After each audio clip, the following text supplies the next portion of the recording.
Selamat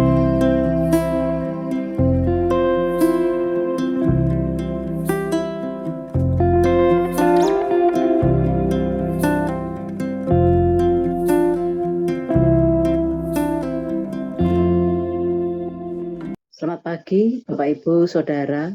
Bersyukur untuk kasih setia Tuhan yang melimpah bagi setiap kita. Pagi ini kita diberi kesempatan kembali untuk bisa saat teduh bersama Sektor 5.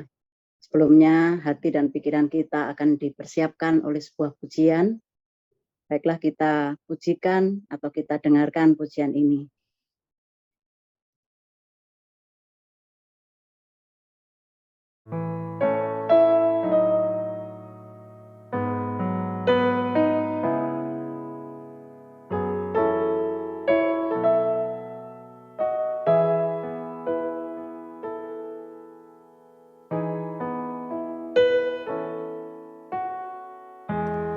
Bapakku rindu menyenangkanmu, ajarku lebih dalam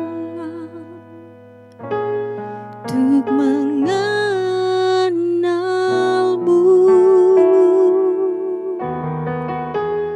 Bapakku pintar, layakkan aku, bawaku untuk menyembahmu di balik tirai yang suci.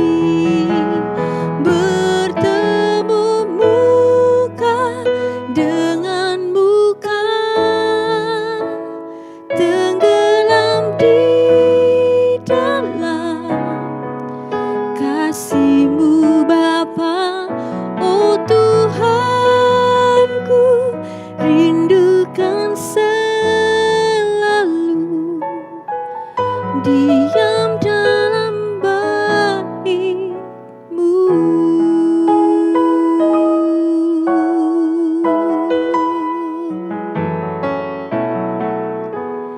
Bapakku pintar, layakkan aku, bawaku untuk menyembahmu di balik tirai yang suci.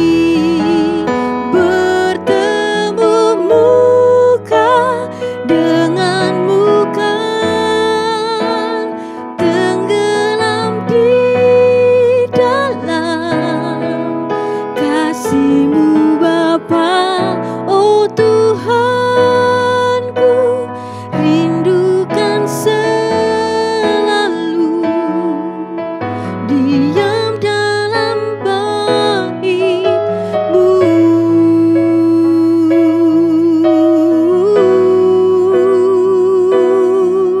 Diam di dalam hadirat-Mu, itu yang jadi kerinduan setiap kami, Tuhan.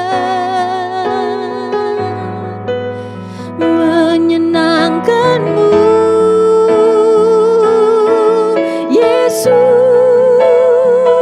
ku mau menyenangkan-Mu, menyukakan hati-Mu, Tuhan. Haleluya.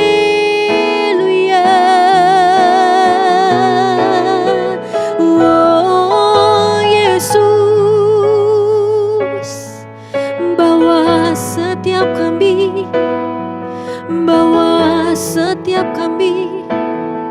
bertemu muka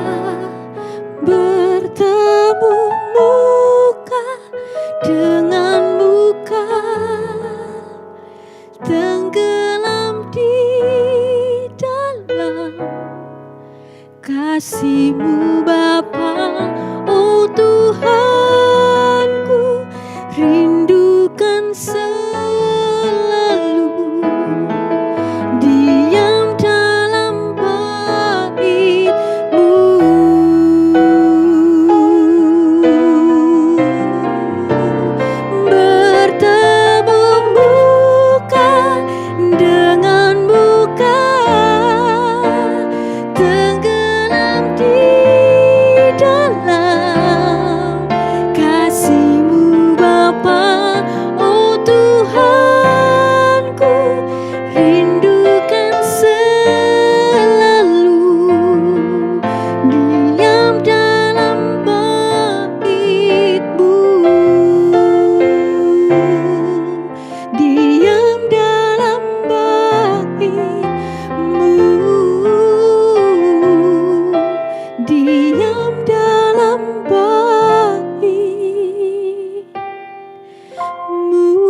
Bapak Ibu Saudara, kita akan merenungkan firman Tuhan melalui Sapa Sabda 4B GKI Residen Sudirman hari Sabtu tanggal 8 Januari 2022 dengan tema pelayanan yang memurnikan.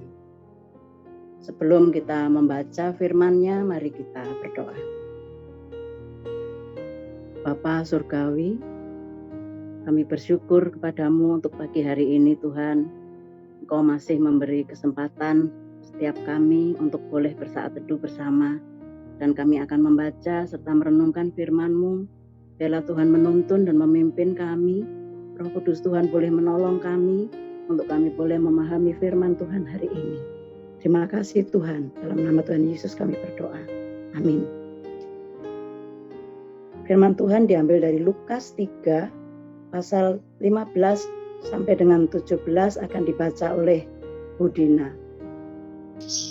Lukas 3 ayat 15 sampai 17. Tetapi karena orang banyak sedang menanti dan berharap, dan semua bertanya dalam hatinya tentang Yohanes, kalau ia adalah Mesias. Ayat 16, Yohanes menjawab dan berkata kepada semua orang itu, "Aku membaptis kamu dengan air, tetapi Ia yang lebih berkuasa daripadaku akan datang dan membuka tali kasutnya pun aku tidak layak. Ia akan membaptis kamu dengan Roh Kudus dan dengan api." Ayat 17, alat penampi sudah di tangannya untuk membersihkan tempat pengirikannya dan untuk mengumpulkan gandumnya ke dalam lumbungnya. Tetapi debu jerami itu akan dibakarnya dalam api yang tidak terpadamkan. Terima kasih Bu Dina. Bapak Ibu Saudara, berbicara tentang pemurnian selalu berarti berbicara tentang ketidakmurnian di sisi yang lainnya. Pada hari ini kita akan merenungkan pelayanan yang memurnikan melalui sepenggal kehidupan pelayanan Yohanes Pembaptis yang dicatat di dalam Lukas 3 ayat 15 sampai dengan 17. Pada masa pelayanan Yohanes Pembaptis, orang-orang Yahudi sedang menanti-nantikan kehadiran Mesias, juru selamat yang sudah dijanjikan oleh Allah.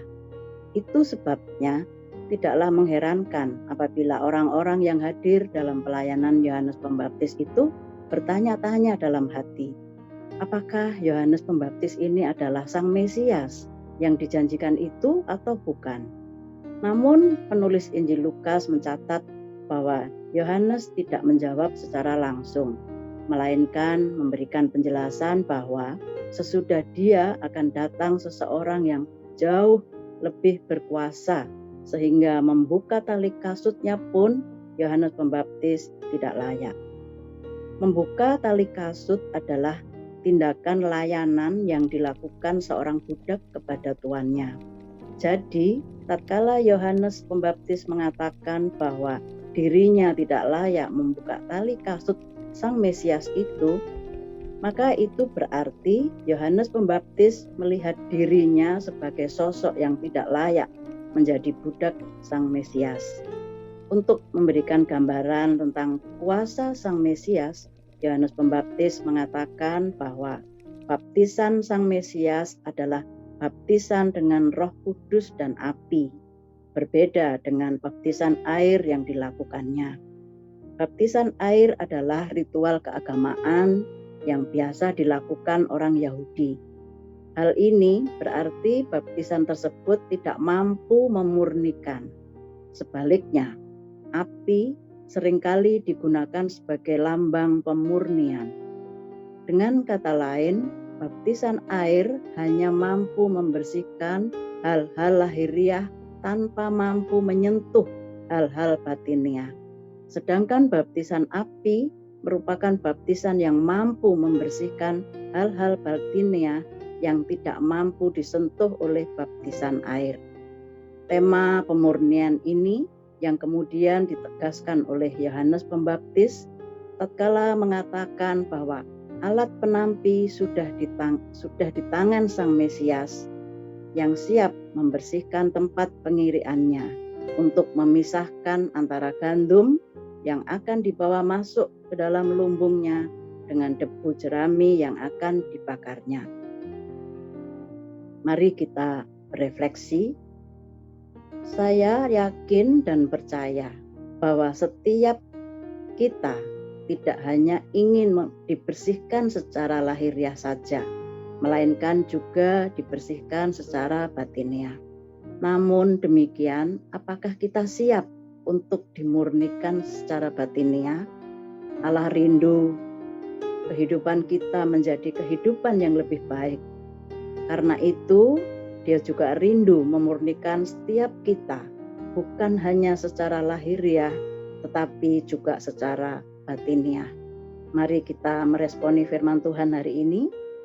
Saya akan meluangkan waktu 10 menit sebelum makan siang dan makan malam untuk mengevaluasi diri di hadapan Tuhan. Adakah bagian dari hidup saya yang perlu dimurnikan? Mari kita berdoa. Bapa Surgawi, tolong setiap kami ya Bapa, untuk membuka diri sedemikian rupa, agar setiap kami siap untuk Engkau murnikan, bukan hanya secara lahiriah, tetapi juga secara batiniah. Kiranya Roh Kudus menolong setiap kami untuk boleh kami lakukan meresponi firman hari ini. Terima kasih, dalam nama Tuhan Yesus kami berdoa. Amin. Bapak Ibu Saudara, selamat meresponi firman hari ini, bahwa setiap kita akan mengambil waktu 10 menit sebelum makan siang dan makan malam.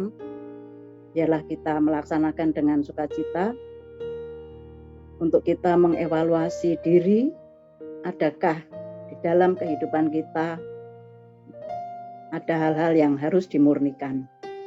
Biarlah Roh Kudus menolong setiap kita. Tuhan Yesus memberkati. Amin.